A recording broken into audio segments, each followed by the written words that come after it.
Disagreement versus harassment. Where's the line? The way that you can find out where the line is for that is disagreement happens and is rooted in fact.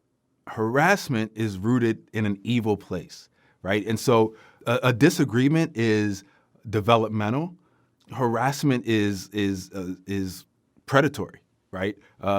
There's no useful goal in my mind for harassment, and that's unacceptable in the workplace. Whether it's for your opinions, whether it's for your political background, experiences, whatever.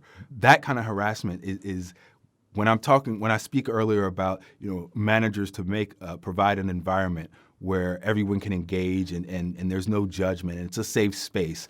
All of that means void of harassment. And so understanding that dialogue and disagreement are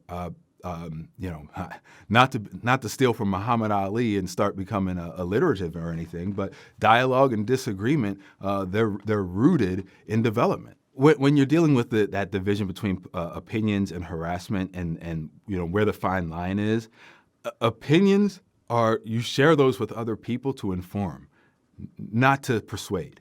Right. And so if you enter with that mindset of, similar to a teacher walks into a classroom, not to indoctrinate, but to educate, if you're entering a conversation based on your opinions, the goal really should be to inform someone else on your perspective and how you came to come about that. They can choose on their own once they have that information, whether they change or not. But that should never be the goal.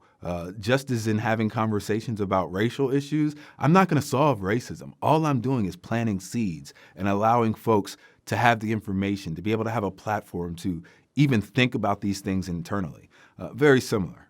If you yourself find yourself trying to persuade someone when in the midst of an argument, in the midst of a discussion that you're having, pump the brakes.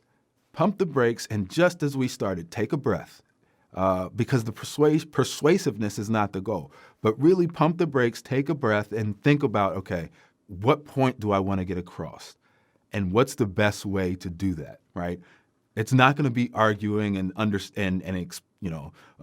exclaiming where your opinion. It's really rooted in taking that pause, making sure that the person who's hearing what you're saying is receiving what you're saying, and that cannot be in a charged way most times.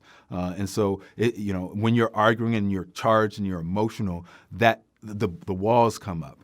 And listening and absorbing that message can't happen. And so really, checking your feelings. When you're feeling some kind of way, don't ignore it, recognize it, address it, and move forward after you take a breath.